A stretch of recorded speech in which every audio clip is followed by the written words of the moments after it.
오늘 아침 우리에게 주시는 하나님 말씀은 신약성경 디모데전서 2장 1절에서 7절까지의 말씀, 신약성경 338면입니다.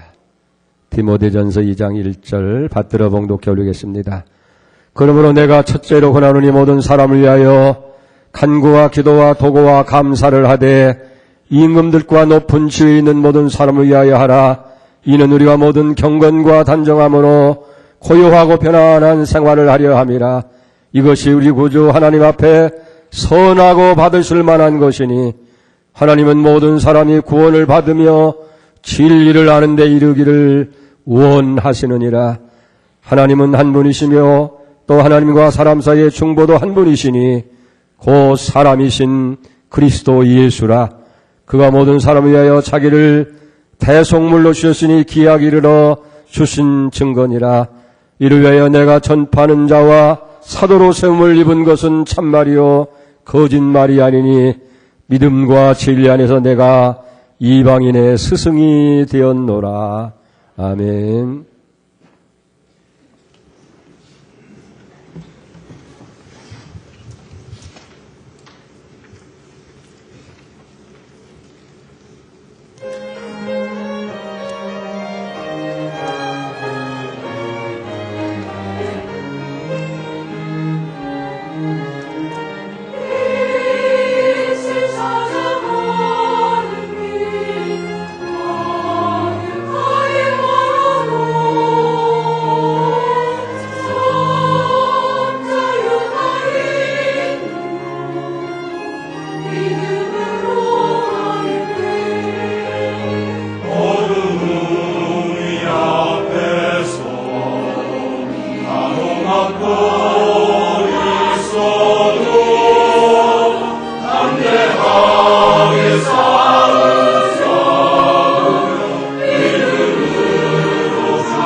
아멘. 할렐루야. 오늘 많이 추웠지요? 걱정을 많이 했어요. 너무 추워서 교인들이 많이 못 나면 어떡할까 그랬는데 나오실 분은 다 나오신 것 같아요. 할렐루야. 감사합니다. 옆에 사람들에게 한번 인사하십시다. 새해 복 많이 받으시고 오늘도 충만한 은혜가 임하시기 원합니다. 그리요 닭의 해니까 꼭이요. 예, 감사합니다. 꼭 하나님 은혜와 축복이 이 한 해 여러분에 넘치기를 주의 이름으로 축복합니다. 대개 중동을 다녀온 사람들, 아랍국가를 다녀온 사람들 가장 많이 듣는 말이 뭐냐 하면 인샬라라는 말이에요. 알라의 뜻이다. 이 중동 지방에 선교사로 나가 있는 선교사의 말을 빌리면 터키 이스탄불에서 있을 때인데 한 버스 기사를 잘 알고 있었대요. 근데 그에게는 딸이 5명이 있었는데 어느 날 사고로 3 자녀가 한꺼번에 자매가 죽었어요. 얼마나 안타까울까, 얼마나 슬퍼할까. 그래서 얼마나 마음 아프고 슬프냐고 물었더니 한마디로 인샬라. 그리고 끝나는 거예요. 3명씩이나 딸이 죽었는데 알라의 딸이 뜻이다. 그렇게 생각하고 숙명처럼 받아들이려는 거예요. 이것이 알라를 믿는 아랍 국가 사람들의 정신세계를 지배하고 있는 말입니다. 과연 그렇다고 한다면 우리 그리스도인들이 가장 많이 사용하는 말은 무엇이겠는가? 어디 보면 주님의 뜻, 하나님의 뜻이라는 말을 우리 삶 가운데서 신앙생활 가운데 가장 많이 쓰는 것 같아요. 근데 문제는 입으로는 하나님의 뜻이라고 얘기를 하면서 실질적인 삶 속에서는 그렇지 않다는 거예요. 무슨 일을 결정한다든지 아주 결정적인 순간에서는 내 생각, 내 마음, 내 의지대로 그렇게 생각하는 거예요. 하나님의 뜻은 뒷전에 다 물러가고 내 뜻이 앞서는 경우가 많이 있더라 그 말이에요. 근데 우리 예수님은 그렇지 않은 걸 봐요. 우리와 차이가 있어요. 예수님은 결정적인 순간에 당신의 뜻보다는 아버지의 뜻을 언제나 앞세우고 있는 것을 봅니다. 여러분 십자가를 져야 하는 그 고통스러운 순간 얼마나 어려운 순간이에요. 근데 마가복음 15장 14장 36절에 보면 이르시되 아빠 아버지여 아버지는 모든 것이 가능하오니 이 잔을 내게서 옮길 수 없소서. 그러나 나의 원대로 마옵시고 아버지 원대로 하시옵소서. 그렇게 기도하고 있는 모습을 보게 됩니다. 여기서 우리가 진지하게 물어야 것이 있어요. 우리를 향하신 하나님의 뜻이 무엇이냐 하는 거예요.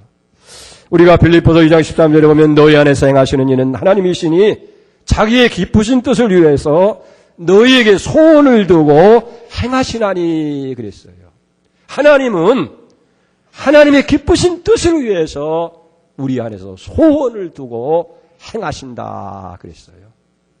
그렇다면 과연 하나님의 기쁘신 뜻을 위해서 우리 가운데 행하시는 하나님의 소원이 무엇이냐 하는 거예요. 오늘 본문의 말씀 가운데서 사도 바울은 그것을 3가지로 우리에게 가르쳐주고 있어요. 여러분 이걸 잘 귀담아 들으면서 정말로 2017년에는 우리를 향하신 하나님의 소원이 무엇일까? 그리고 하나님의 기뻐하시는 그 뜻 소원을 이루어드리는 복된 역사가 여러분들 다 있기를 바랍니다. 먼저 오늘 2장 1절을 봅니다. 그러므로 내가 첫째로 권하노니 모든 사람을 위해서 간구와 기도와 도구와 감사로 하되 1차적으로 우리를 향하신 하나님의 뜻은 기도하는 것이다 라고 그렇게 말씀하고 있는 걸 봅니다. 여러분 기도하는 것이 하나님의 뜻이라고 한다면 과연 기도가 뭘까? 대형사전 웹스터 사전은 기도라고 하는 것은 피조물인 인간이 자신의 언어와 생각을 사용해서 경건히 그리고 겸손하게 하나님께 접근하는 행위다. 그렇게 정의를 내리고 있어요. 만약 우리가 성경적으로 정의를 내린다고 한다면 기도라고 하는 것은 피조물이 성령의 도우심을 받아서 중보자이신 예수 그리스도를 통해서 창조자시고 섭리자이신 하나님 앞에 나아가서 그분의 도우심을 구하고 그분과 더불어 대화하는 것이다. 그렇게 얘기할 수가 있습니다. 옳습니다. 여러분 부모된 입장에서 보면 자녀들이 늘 시시콜콜한 얘기를 할지라도 부모와 대화를 나누고 무엇인가 필요한 것을 요구하는 것을 기뻐해요. 사실 우리가 없어서 그렇지 있으면 무엇이든지 다 해주고 싶은 것이 부모의 마음인 줄로 믿습니다. 그렇기 때문에 오늘 디모데전서 2장 8절에도 보면 그러므로 각 처에서 남자들이 분노와 다툼 없이 거룩한 손을 들어 기도하기를 원하노라라고 기록하고 있는 걸 봅니다. 기도하는 것. 그것이 하나님께서 기뻐하시는 소원이라는 거예요. 여기 1절 말씀에도 보면 첫째로 권하노니라고 말씀하고 있고 그런가 하면 기도의 중요성을 강조하려고 표현을 달리합니다. 모든 사람 위해서 간구와 기도와 도구와 감사로 하되 이 네 가지 말이 다 기도의 용어인데 서로 비슷하게 사용하고 있잖아요. 이런 말씀을 보면 하나님께서 얼마나 우리에게 기도를 원하시는가 하는 것을 우리가 볼 수 있게 되는 거예요. 그래서 구약성경 잠언 15장 8절에 보면 악인의 제사는 여호와께서 미워하셔도 정직한 자의 기도는 그가 기뻐하시느니라 말씀하고 있고 신약성경 데살로니가전서 5장 16절에 보면 항상 기뻐하라 쉬지 말고 기도하라 범사에 감사하라 이는 그리스도 예수 안에서 너희를 향하신 하나님의 뜻이니라 그랬습니다. 특별히 오늘 1절 말씀에 보면 우리가 누구를 위해서 기도하고 무엇을 위해서 기도해야 할지를 분명히 말씀하고 있는 것을 봅니다. 여러분 오늘 2장 1절 다시 보십시다. 그러므로 내가 첫째로 원하노니 모든 사람을 위해서 간구와 기도와 도구와 감사로 하되 임금과 높은 지위에 있는 모든 사람을 위해서 하라. 이는 우리가 모든 경건과 다정함과 고요함고 평안한 삶을 하려 함이라. 여기서 기도에 관한 분명한 교훈을 우리에게 말씀하고 있어요. 기도하지 말아야 할 대상은 이 세상에 한 사람도 없다는 거예요. 세상 모든 사람들을 위해서 기도하라는 겁니다. 교회의 지도자를 넘어서 세속적인 지도자를 위해서도 기도하고 성도들을 위한 기도를 넘어서 일반 사람들까지 위해서 기도하라는 거예요. 나만을 위한 그런 기도가 아니라 모든 사람들을 위해서 심지어는 우리가 미워하는 사람들까지 원수까지 위해서 기도하라는 거예요. 그래서 예수님은 마태복음 5장 44절에 보면 나는 너에게 이르노니 너희 원수를 사랑하며 너희 핍박하는 자를 위해서 기도하라. 근데 여기서 중요한 것은 모든 사람을 위해서 기도하라는 말은 이해가 할 수 있겠는데 왜 꼭 여기 임금과 높은 지위에 있는 사람들을 지명해서 기도하라고 그렇게 했느냐 하는 거예요. 그 이유에 대해서 본문을 보면 자세히 보면 바울은 세 가지로 우리에게 설명해 주고 있어요. 첫째 2절 하반절에 보면 이는 우리가 모든 경건과 단정함으로 고요하고 평안한 삶을 생활을 하려 함이라 그랬어요. 우리가 정말 평안하고 안정되고 고요한 삶을 살기 위해서라고 한다면 그들을 위해서 기도하라는 거예요. 사실 그렇잖아요. 나라가 안정되어지고 나라가 편안해야 국민된 백성들의 삶도 편안하고 안정된 삶이 될 수 있기 때문인 거예요. 그렇기 때문에 특별히 국가에 영향력을 끼치는 임금이라든지 높은 지위에 있는 사람들을 위해서 기도하라는 거예요. 사실 따지고 보면 사실은 저들을 위한 기도가 아니라 나를 위한 기도고 내 가정을 위한 기도가 되어진다는 거예요. 그래서 구약성경 예레미야 선지자는 이렇게 얘기합니다. 예레미야 29장 10절에 보면 너희는 내가 사로잡히게 한 그 성읍을 평안을 구하고 그를 위하여 여호와께 기도하라. 이는 그 성읍이 평안함으로 너희도 평안할 것임이라. 우리를 사로잡혀가게 한 그 성읍 망해 없어졌으면 좋을 그런 성읍이 아니에요. 차라리 혼란이 일어나고 분쟁이 일어나야 될 텐데 왜 그 성의 평안을 구하라고 하느냐. 그들이 평안해야 너희들에게도 평안이 주어지기 때문이다 하는 거예요. 그러니까 사실은 저들을 위한 기도 같지만은 저들을 위한 기도가 아니라 나를 위한 기도고 내 가정을 위한 기도고 내 나라 내 민족을 위한 기도가 되어진다 하는 거예요. 두 번째는 3절입니다. 이것이 우리 구주 앞에 선하고 받을 만한 것이다. 이것이 뭐예요? 임금과 높은 사람을 위한 기도하는 거예요. 여기 선하다는 말을 영어 성경에서는 굿네스라고 했어요. 그것은 참으로 아름답고 좋은 일이다 하는 거예요. 그것이 하나님께서 받으실 만한 것이라는 거예요. 그래서 공동번역 성경에 보면 이렇게 기도하는 것이 좋은 일이며 우리 구세주 하나님을 기쁘시게 해드린 일입니다. 라고 번역하고 있는 것을 보게 되어집니다. 세 번째는 6절 상반절이에요. 그가 모든 사람을 위하여 자기를 대속물로 주셨으니 우리 주님 예수께서 모든 사람, 즉 높은 지위에 있느냐 임금과 같은 사람들을 위해서도 자신을 대속물로 주어서 죽게 했다는 거예요. 그러니까 예수님께서 이 땅에 오셔서 십자가에서 생명을 희생한 것은 모든 사람들, 거기에 높은 지위에 있는 사람까지도 다 포함되기 때문에 저들도 구원받고 하나님 백성 되기를 위해서 우리가 기도해야 되어진다 하는 거예요. 근데 여러분, 기도에는 보상이 있어요. 어떤 보상입니까? 응답이라고 하는 보상이에요. 그렇기 때문에 우리가 하나님 앞에 기도하면 반드시 하나님께서 응답하신다는 거예요. 왜? 기뻐하시는 뜻이기 때문에. 요한복음 14장 14절에 주님 말씀합니다. 내 이름으로 무엇이든지 내게 구하면 내가 다 시행하리라 했고, 그보다 더 놀라운 상급은 뭐냐고 하면 우리가 하나님의 영광을 드러내는 삶을 살 수 있다는 거예요. 요한복음 14장 13절에 보니까 너희가 내 이름으로 무엇을 구하든지 내가 시행하는 이는 아버지로 하여금 아들로 말미암아서 영광을 받게 하시느니라. 그렇게 얘기했어요. 그리고 개인적으로 보면 우리 사회나 우리 가정이나 우리 내면에 있어서 참으로 고연하고 평안한 삶을 누릴 수 있는 특권이 주어진다는 거예요. 뭘 통해서? 기도를 통해서 그렇다는 거예요. 특별히 우리가 무엇인가 중보를 위해서, 그를 위해서 기도하게 되면 때로는 한 도시, 한 국가 민족을 구원하고 세계 역사를 바꾸는 엄청난 일들도 이루어지게 되는 거예요. 구약 에스겔서에 보면 에스겔이 환상 중에 하나님께로부터 듣는 음성이 있어요. 에스겔 22장 30절에 보니까 이 땅을 위해서 성을 쌓으며 성 무너진 데를 막아서서 나로 하여금 멸하지 못하게 할 사람을 내가 그 가운데서 찾다가 찾지 못하였으므로 내가 분노를 그들 위에 쏟으며 내 진노의 불로 멸하여 그들 행위의 대로 보응하리라. 주 여호와의 말씀이니라.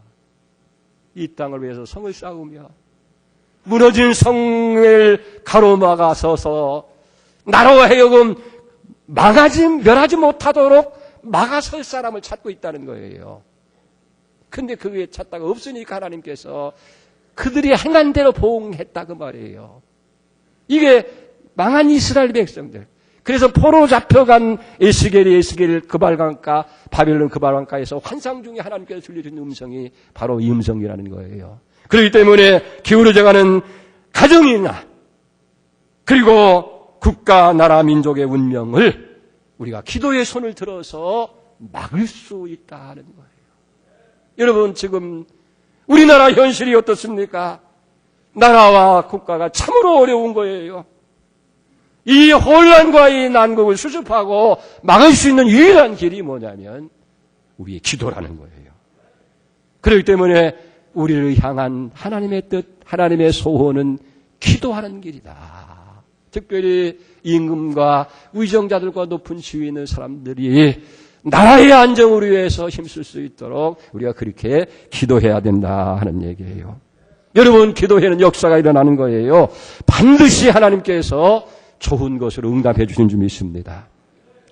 주님의 교회에 다니셨던 이재철 목사님의 간증이 있습니다. 그 교회에 신성숙이라고 하는 집사님이 계셨는데 한 10여 년 전에 그 교회에 이사 오면서 등록을 했어요. 근데 처음에는 신앙생활 하면서도 미지 뜨뜻하니까 아마 이 집사님이 나도 한번 뜨거운 마음을 가지고 더 열정으로 하나님 앞에 예배드리며 신앙생활했으면 좋겠다. 그런 사모하는 마음을 가졌더라는 거예요. 근데 어느 날 새벽 기도를 하면서 운전하다가 차 안에서 자기도 모르게 나오는 찬송을 불렀어요. 그러면서 교회 갔는데 자리에 앉자마자 목사님이 오늘 몇 장 펴주십시오 하고 그 장을 펴봤더니 바로 자기가 차 안에서 불렀던 그 찬송이에요. 그날 저녁에 또 수요 예배 시간인데 수요 예배 시간에 여러 장의 찬송을 불렀는데 자기가 낮에 집에서 찬송을 펴놓고 찬송과 이렇게 해서 부르고 싶은 찬송을 불렀는데 꼭 거창 성도를 다 부르더라는 거예요. 이런 일이 몇 번 일어나고 나니까 하나님이 정말 내게도 체험을 주시는가 보나. 하나님이 살아계셨다고 하는, 그리고 성령이 나와 함께한다고 하는 그런 감격을 느끼면서 마음이 뜨거워지고 열정이 생기더라는 거예요. 그래서 그다음부터는 더 열심을 가지고, 그래, 하나님은 살아계시고 내 기도를 응답하시고 성령도 지금도 나와 함께 하신다는 그런 마음을 가지니까 봉사가 신이 납니다. 또 그 받은 은혜를 가지고 나가서 전도합니다. 그 6년 동안을요, 그 교회 전도왕의 상을 다 받았대요. 근데 그게 계속됐으면 참 좋을 뻔했는데, 한 2, 3년 전부터 세상 일이 바빠지고 세상에 빠지면서부터 그 열정이 식어집니다. 그리고 그 열심히 식어지면서 겨우 주일날 그저 예배 참석하는 것으로 만족했다는 거예요.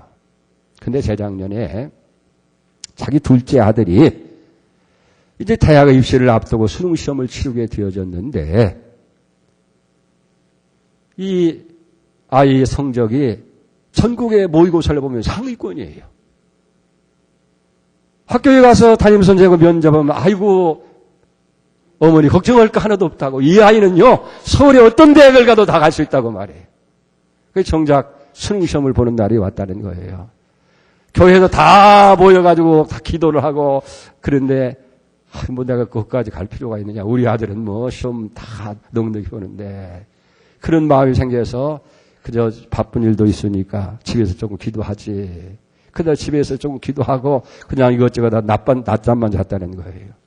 근데 정작 수능 시험 결과 발표 날이 됐는데 나온 점수를 보니까 모의고사 본 때보다 10등급이나 떨어졌다. 아니 10배나 떨어졌더라는 거예요.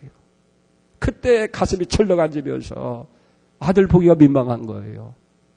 내가 교만한 죄 때문에 그렇구나. 그래서 이제 원서를 내고, 그래도 논술고사가 있고 실기시험이 있고 또 면접시험이 있으니까 그때는 꼭 기도해야 되리라. 그래서 첫째 날, 둘째 날 논술고사 또 실기시험 때는 교회 나가서 계속 그 시간에 맞춰서 기도했다는 거예요. 근데 셋째 날 면접 시간인데 면접을 시간을 알아보니까 9시 30분에 입장을 해가지고 오후 1시까지 3시간 반 안에 이루어지는데 면접하는 시간은 5분밖에 안 되더라는 거예요. 근데 가만히 생각해 보니까 그 5분 때문에 교회 나가서 3시간 반 동안 그 찬 바닥에 기도한다는 것도 또 그렇고, 그래서 수고물이 꾀가 나더라는 거예요.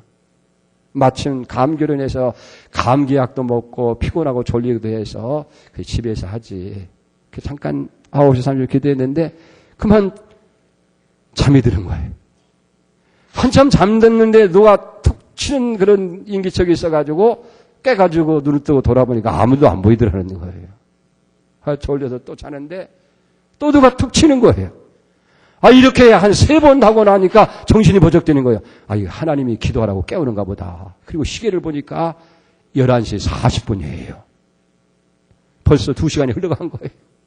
그래서 그때 열심히 아들을 위해서 기도하는데 조금 있으니까 때르렁하고 전화벨이 울립니다. 들고 보니까 아들한테 전화가 온 거예요. 엄마, 지금 나 면접시험 막 마쳤어. 그때 그 충격이 얼마나 큰지 말이에요. 말로 할 수 없다는 거예요. 하나님이 기도를 시켰구나. 그래서 회개하고 또 한편으로는 감사하면서 이제 기도하고 있는데 아들이 돌아왔어요. 몇 시에 면접이 들어갔냐 그랬더니 엄마 11시 40분에 면접이 들어가가지고 맞췄어 그러더래요. 그 다음부터 그의 식어졌던 믿음이 다시 회복되어 주면서 정말 이제는 열심을 가지고 기도하고 모든 일을 해야 되겠다. 더 뜨거운 마음을 가지고 기도하는 성도로 자기가 바뀌어졌다고 하는 그런 간증입니다. 여러분, 기도하는 것이 우리를 향하신 하나님의 소원이고, 기도할 때는 반드시 하나님께서 좋은 것으로 응답하신다는 이 확신을 가지고, 여러분 2017년에는 모든 것을 정말 성령의 도우심을 받고 예수 그리스도를 중보로 삼아서 모든 것의 창조자가 되시고 선지자 되신 하나님 앞에 우리가 기도하는 성도가 되시기를 축복합니다. 그 다음에 여기 우리를 향하신 하나님의 소원 두 번째는 뭐냐면 구원을 얻는 것이다. 4절 보세요. 하나님은 모든 사람이 구원을 받으며 진리를 아는 데 이르기를 원하시느니라. 하나님의 소원이 뭐예요? 우리가 다 구원을 받는 것이라는 거예요. 그리고 구원의 대상은 모든 사람, 나만 구원받아서 하나님 자녀 되어지고 그 복을 누리라는 것이 아니라 모든 사람들이 다 구원을 이루는데 원하는 것이 하나님의 소원이라 하는 거예요. 이것을 가장 드라마틱하게 보여주는 것이 탕자의 이야기입니다. 여러분 누가복음 15장에 보면 집을 나간 탕자가 이제 잘못을 깨닫고 돌아오잖아요. 그때 아버지는 그 아들을 만지자마자 목에 입을 맞추고 새 옷을 갈아입히고 손에 가락지를 끼고 송아지를 잡고 동네 사람들 불러서 다 잔치를 베푸는 거예요. 근데 이 탕자의 형이 밖에 나갔다 집에 돌아오니까 집안에서 막 노랫소리가 들리고 풍물소리가 들리고 잔치고 요라는 거예요. 하인을 불러고 물어봤더니 당신의 동생 탕자가 돌아와서 아버지 이렇게 좋아선다. 그럴 때 이 아들이 그만 화가 나서 아버지를 원망하면서 집을 들어가려고 하지 않는 거예요.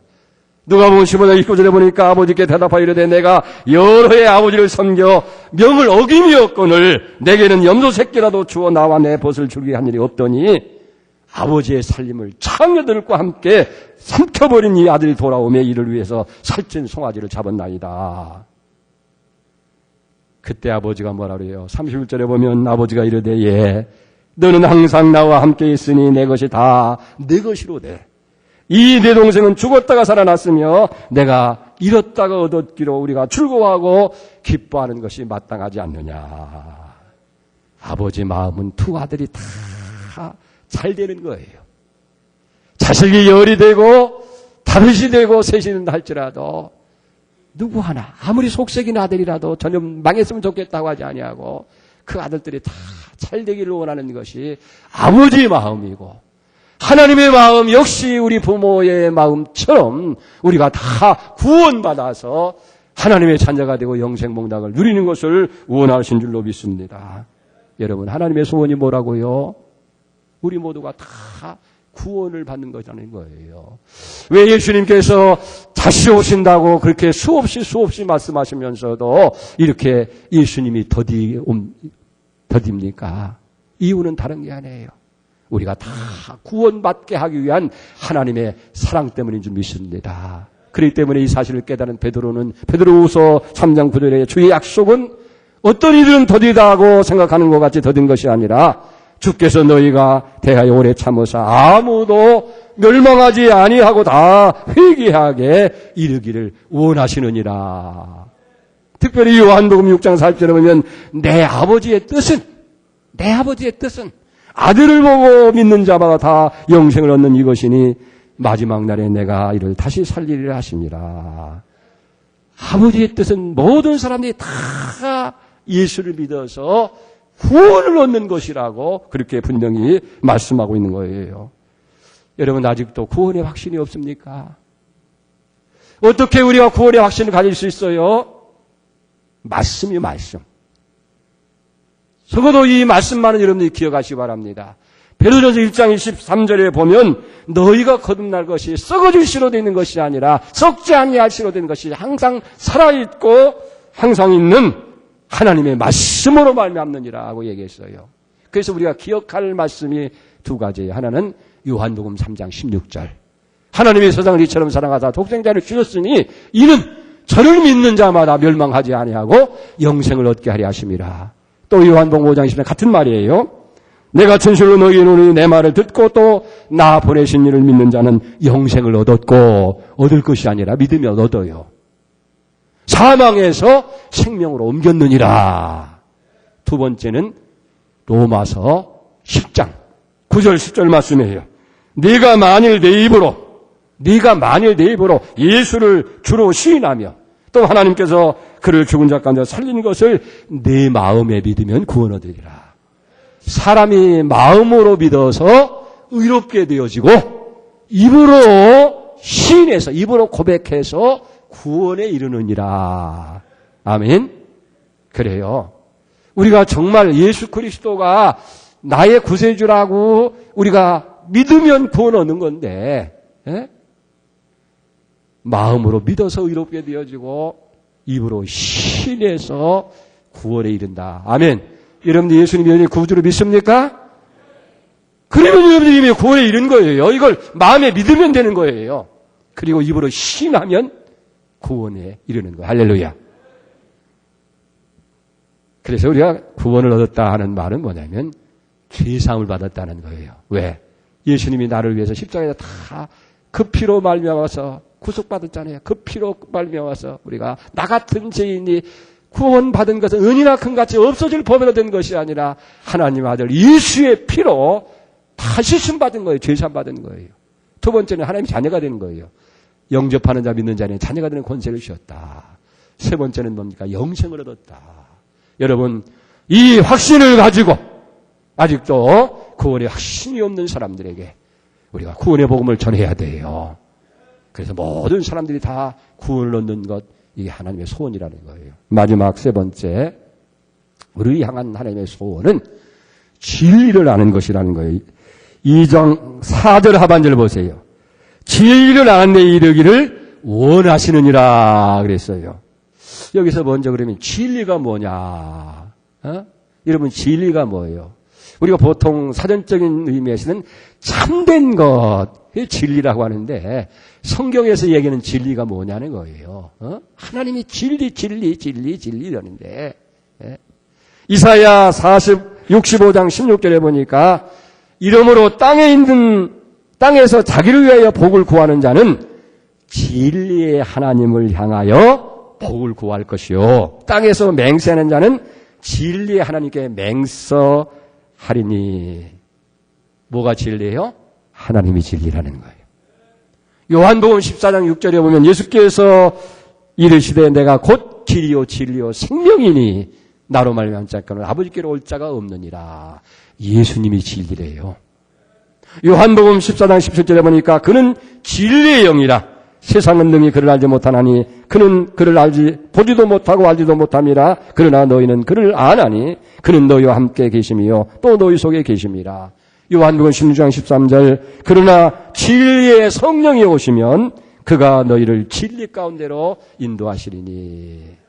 성령이 진리예요. 요한복음 17장 17절에 보면 그들을 진리로 거룩하게 하옵소서. 아버지의 말씀은 진리니이다. 아멘. 하나님 말씀이 진리예요. 그러니까 하나님이 진리고 예수님이 진리고 성령님이 진리고 그분의 말씀, 하나님의 말씀이 진리라는 거예요. 여러분 하나님께서는 우리가 그저 신앙생활할 때 더 깊은 여러분 진리를 알기를 원하신다 그런 얘기예요.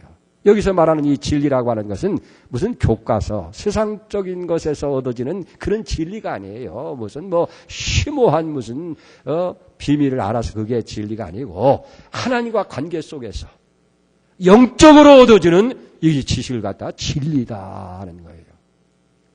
하나님께서 진리를 알기를 원한다고 했는데 그러면 왜 진리를 알아야 하느냐? 5절에 말씀하고 있어요. 하나님은 한 분이요 또 하나님과 사람 사이의 중보도 한 분이시니 곧 사람이신 그리스도 예수라. 그 진리를 알아야 된다는 것은 뭐냐면 하나님이 한 분이시다. 오직 이 세상에서 유일한 신은 하나님의 한 분뿐이라는 걸 알아야 된다 그 말이에요. 예? 다른 신은 없다고 말이에요. 나밖에 다른 신은 없다는 것을 알아야 된다는 거예요. 왜 그렇습니까? 이걸 모르게 되면 다른 데도 신이 있는 것처럼 그래서 우상을 이게 우상인지 하나님의 분별을 못하는 거예요. 하나님 바로 알아야 돼요. 잘못하면 미혹에 빠질 수 있게 되는 거예요. 그래서 하나님이 한 분이신 것처럼 하나님과 우리 사이에 중보하시는 분은 또 한 분 예수 그리스도밖에 없다 하는 거예요. 이걸 분명히 알아야 우리가 우상이 뭔지를 분별할 수도 있는 것이고 그 다음에 그런 우상의 시험이나 미혹에 빠지지 않고 온전한 삶을 살 수 있기 때문에 그런 거예요. 재밌는 얘기가 있어요. 어떤 젊은이가 자기가 그 골동품에 대해서 좀 전문가가 되기를 그렇게 소망했어요. 그 어떻게 하면 그렇게 될까 생각하다가 이 골통품 가게를 경영하면서 아주 전문적인 골통품을 분별한 지식 있는 사람이 있어요. 그래서 그 밑에 가서 배우면 되겠다.